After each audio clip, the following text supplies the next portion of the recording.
السلام علیکم ورحمۃ اللہ وبرکاتہ۔ محترم ناظرین، آپ کا استقبال ہے ہمارے channel Islamic scholars and leaders پر۔ جی ہاں ناظرین، میں وہ آپ کا میزبان محمد ثانی اور آپ دیکھ رہے گے ہمارا YouTube channel Islamic scholars and leaders کو۔ جیسا کہ آپ سب جانتے ہیں کہ آج یوم آزادی ہے۔ بڑی طویل اور صبر آزما جد و جہد کے بعد بھارت کو انگریزوں کی غلامی سے آزادی ملی۔ مسلمانوں نے تحریک آزادی میں قائدانہ رول ادا کیا۔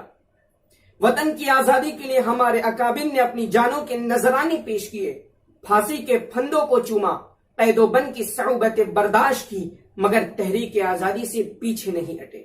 صحیح ہے کہ آزادی کی اس تحریک میں مسلمان اگر آگے نہ آتے تو شاید ملک کو غلامی سے آزادی نہ ملتی۔ آج ایک سوچے سمجھے منصوبے کے تحت تاریخ کو مسخ کر کے مسلم علماء اور عوام کی قربانیوں کو نظر انداز کیا جا رہا ہے۔ ہر سال انڈیپینڈنس ڈے کے موقع پر سرکاری طور پر پرچم کشائی کے پروگرام ہوتے ہیں، ان میں جان بوجھ کر مسلم علماء اور عوام کی قربانیوں کا ذکر نہیں کیا جاتا۔ افسوس تو اس بات پر ہے کہ جب مسلم علماء اور عوام کی قربانیوں کا ذکر کیا جاتا ہے تو لوگ حیرت میں پڑھ کر سوال کرتے ہیں، کیا ایسا بھی ہوا ہے؟ ان حالات میں حقیقی تاریخ کو پیش کرنے کے لیے میں آپ کے سامنے حاضر ہوا ہوں۔ لہذا اگر آپ ہمارے اس چینل پر نئے ہیں تو پلیز سبسکرائب کر لیجئے، ساتھ میں موجود گھنٹی کے بٹن پر ضرور کلک کریں تاکہ اسی طرح کی دلچسپ معلومات سب سے پہلے آپ کو ملتی رہے گی۔ اور اس ویڈیو کو آخر تک ضرور دیکھیں تاکہ آپ کو بھی معلوم ہو سکے کہ ہمارے مسلم عوام اور علماء نے آزادی وطن کے لیے اپنی جانوں کے نذرانے پیش کیے ہیں، اپنے خون جگر سے اس گلشن کی آبیاری کی ہے۔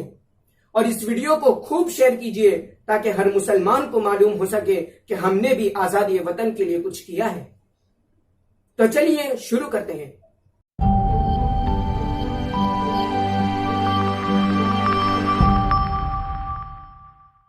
بسم اللہ الرحمن الرحیم۔ محترم ناظرین، 15 اگست کو ہمارا یہ پیارا ملک بھارت انگریزوں کی غلامی سے آزاد ہوا۔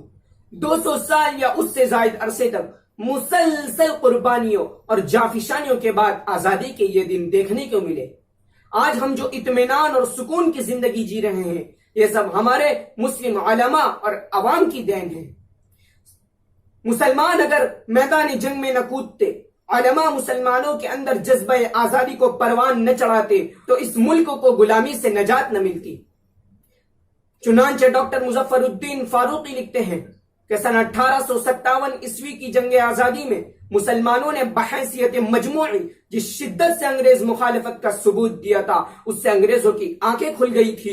انگریز اچھی طرح جانتے تھے کہ بھارت میں سب سے بہتر مسلمان ہیں۔ چنانچہ ڈاکٹر ہنٹر لکھتے ہیں، حقیقت یہ ہے کہ جب یہ ملک ہمارے قبضے میں آیا تو اس وقت سب سے اعلیٰ قوم مسلمان تھی۔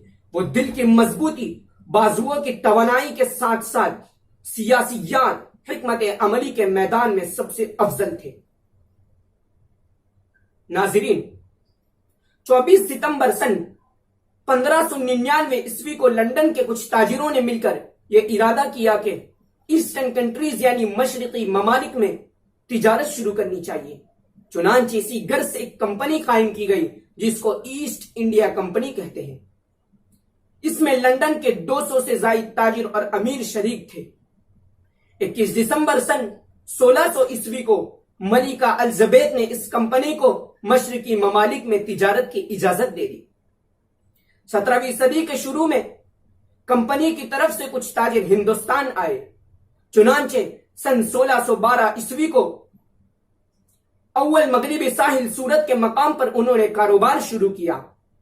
ایسٹ انڈیا کمپنی کے بہانے انگریز ہندوستان آئے اور یہیں پر قابض ہو گئے، بلکہ یہاں کے باشندوں کو اپنا غلام بنا لیا۔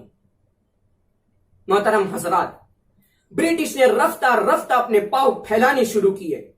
اورنگزیب رحمت اللہ علیہ کی وفات تک یعنی 1707 عیسوی تک مغلیہ حکومت کے مضبوط ہونے کی وجہ سے باقاعدہ ان کو کوئی کامیابی نہیں مل سکی۔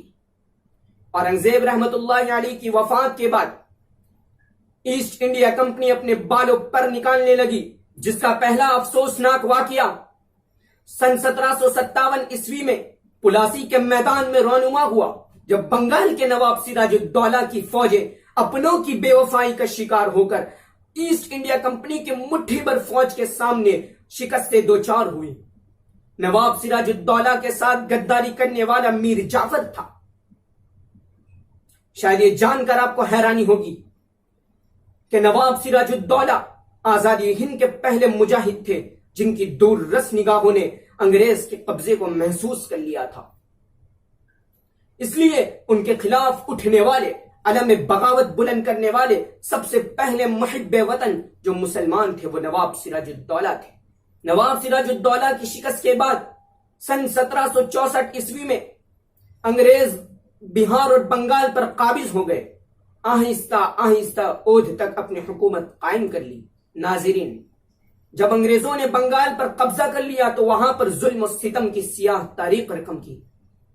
انگریزوں کے خلاف دوسرے نمبر پر صدائے حریت لگانے والے، ملک و ملت کے لیے اپنا جان و تن لٹانے والے مرد مجاہد، شیر میسور ٹیپو سلطان شہید رحمت اللہ علیہ ہے۔ مولانا واضح رشید صاحب رحمت اللہ علیہ لکھتے ہیں کہ یہ ایک تاریخی حقیقت ہے کہ ایسٹ انڈیا کمپنی اپنے لیے سب سے زیادہ خطرہ سلطنت خداداد کے استحکام کو سمجھتی تھی اور سلطان ٹیپو شہید رحمت اللہ علیہ کو راستے کا ایک بڑا پتھر خیال کرتی تھی۔ الغرض ایک معرکہ اور جنگ کے بعد کچھ غداروں اور ملت فروشوں کی وجہ سے انگریز اس عظیم سلطنت کو ختم کرنے اور راستے کی بڑی رکاوٹ کو دور کرنے میں کامیاب ہو گئے۔ چنانچہ سری رنگا پٹنم میں 3 مئی سن 1799 عیسوی کو یعنی 1799 عیسوی کو سلطان ٹیپو شہید رحمت اللہ علیہ نے جام شہادت نوش کیا۔ جنرل ہارس ٹیپو سلطان رحمت اللہ علیہ کی لاش کے قریب پہنچ کر فرط مسرت سے چیخ اٹھا کہ آج سے ہندوستان ہمارا ہے۔ سلطان ٹیپو شہید رحمت اللہ علیہ کے ساتھ غداری کرنے والا میر صادق تھا۔ محترم حضرات، ابھی انگریزوں نے دہلی پر قبضہ بھی نہیں کیا تھا کہ علماء ہند کے امیر کارواں امام الہند حضرت شاہ ولی اللہ محدث دہلوی رحمت اللہ علیہ نے مستقبل کے خطرات کو بھانپ لیا اور دہلی پر قبضے سے 50 برس پہلے ہی اپنی جد و جہد کا آغاز کر لیا۔ چنانچہ حضرت شاہ صاحب رحمت اللہ علیہ نے ذمہ داران حکومت، والیان ریاست سے وقتاً فوقتاً خطوط تحریر کر کے انگریزوں کے آنے سے آگاہ کیا۔ حضرت شاہ صاحب رحمت اللہ علیہ نے عوام کے دلوں میں انقلاب کی روح پھونکی اور قربانی کے جذبے کو بیدار کیا جو کسی مقصد کے حصول کے لیے بنیاد حیثیت رکھتا ہے۔ مگر افسوس کہ حضرت شاہ صاحب رحمت اللہ علیہ سن 1765 عیسوی کو وفات پا گئے اور وہ خواب ادھورا بن کر رہ گیا۔ تاہم آپ اپنی کتابوں کے ذریعے ایک لائحہ عمل تیار کر چکے تھے، بس صرف اس بات کی ضرورت تھی کہ آپ کے چھوڑے ہوئے کام کو کوئی آگے بڑھائے۔ چنانچہ آپ ہی کے جانشین حضرت شاہ عبدالعزیز محدث دہلوی رحمت اللہ علیہ نے حوصلہ دکھایا۔ شاید یہ بات سن کر آپ کو حیرانی ہوگی کہ حضرت شاہ عبدالعزیز محدث دہلوی رحمت اللہ علیہ کی اس وقت عمر صرف 17 سال تھی، مگر اپنے والد کے مشن کو عزم و استقلال سے آگے بڑھایا اور اس انقلاب کے نظریے کو خاص لوگوں کے دلوں سے نکال کر عام انسانوں کے دلوں میں اس طرح ڈال دیا کہ ہر شخص کے زبان پر انقلاب کے نعرے مچلنے لگے۔ ناظرین، اس انقلاب کی صدائے بازجس کو دہلی سے باہر دور دور تک پہنچانے میں حضرت شاہ عبدالعزیز رحمت اللہ علیہ کے تینوں بھائی حضرت شاہ عبد القادر رحمت اللہ علیہ، حضرت شاہ رفیع الدین رحمت اللہ علیہ، حضرت شاہ عبد الغنی رحمت اللہ علیہ کے علاوہ جن لوگوں نے پورے خلوص و للہیت کے ساتھ اپنا بھرپور تعاون پیش کیا، ان میں حضرت شاہ عبد الحی رحمت اللہ علیہ، حضرت شاہ اسماعیل شہید رحمت اللہ علیہ، حضرت سید احمد شہید رحمت اللہ علیہ اور مفتی الہی بخش کاندلوی رحمت اللہ علیہ کے اسماء بطور قابل ذکر ہے۔ اس انقلاب کی آواز پورے ہندوستان کے گوشے گوشے میں پہنچی۔ حضرت شاہ عبدالعزیز رحمت اللہ علیہ اس کے ساتھ ساتھ طرح طرح کی مشکلات و مسائل برداشت کرتے رہے چنانچہ آپ پر قاتلانہ حملے ہوئے، 2 مرتبہ زہر دیا گیا، جس کی وجہ سے آپ کو طرح طرح کی بیماریاں پیدا ہونے لگی اور آپ کی آنکھوں کی بینائی بھی جاتی رہی، مگر اپنے مشن میں لگے رہے اور آپ کے پائے ثبات میں ذرا لغزش نہیں ہوئی۔ محترم ناظرین، سن 1803 عیسوی میں انگریز نے دہلی پائے تخت کو نشانہ بنایا، جہاں مغلیہ حکومت کا چراغ ٹمٹما رہا تھا۔ جب اس پر قبضہ کر لیا تو لارڈ لیک نے بادشاہ شاہ عالم کے ساتھ ایک معاہدہ تحریر کیا، جس میں بادشاہ کو تاج و تخت کے ساتھ باقی رکھا اور تمام اختیارات اور فیصلے ایسٹ انڈیا کمپنی کے تسلیم کرا لیے گئے، اور اس کی تعبیر اور اس کا سلوگن یہ رکھا گیا کہ خلق خدا کی، ملک بادشاہ سلامت کا اور حکم کمپنی بہادر کا۔ جب ہر طرح کا اختیارات ایسٹ انڈیا کمپنی کا شروع ہو چکا اور اسلامی تشخص کو مٹانے کی کوشش زوروں پر آ گئی، تو ان حالات میں حضرت شاہ عبد العزیز محدث دہلوی رحمت اللہ علیہ نے ایک فتویٰ صادر فرما کر ہندوستان کے دارالحرب ہو جانے کا اعلان کیا۔ شاید یہ جان کر آپ کو حیرانی ہوگی کہ یہی فتویٰ ہندوستان کی جد و جہد آزادی کے لیے نقطۂ آغاز بنا۔ چنانچہ شیخ الاسلام حضرت مولانا حسین احمد مدنی رحمت اللہ علیہ لکھتے ہیں کہ سن 1803 عیسوی میں ایسٹ انڈیا کمپنی کے نمائندے نے دہلی کے بادشاہ سے ملکی انتظام کا پروانہ جابرانہ طریقے پر لکھوا کر یہ اعلان کر دیا کہ خلق خدا کی، ملک بادشاہ سلامت کا اور حکم کمپنی بہادر کا۔ تو حضرت شاہ عبد العزیز محدث دہلوی رحمت اللہ علیہ نے ایک فتویٰ جاری کر کے ہندوستان کے دارالحرب ہونے کا اعلان کیا اور مسلمانوں کو آزادی کے لیے آمادہ کرنا ضروری سمجھا۔ ناظرین، حضرت شاہ عبد العزیز رحمت اللہ علیہ کے فتوے کے اثرات ظاہر ہونے شروع ہوئے۔ علماء اور عوام میں انگریزوں کے خلاف غم غصہ پروان چڑھنے لگا۔ جی ہاں، اسی فتوے کے اثر سے عوام بھی انگریزوں کے خلاف آزادی کے لیے اٹھ کھڑی ہوئی۔ اس فتوے کو عملی جامہ پہنانے کے لیے حضرت سید احمد شہید رحمت اللہ علیہ نے 7000 میل کا ایک طویل انقلابی سفر کیا۔ اس کا مقصد عوام کو انگریزوں کے خلاف متحد کرنا تھا۔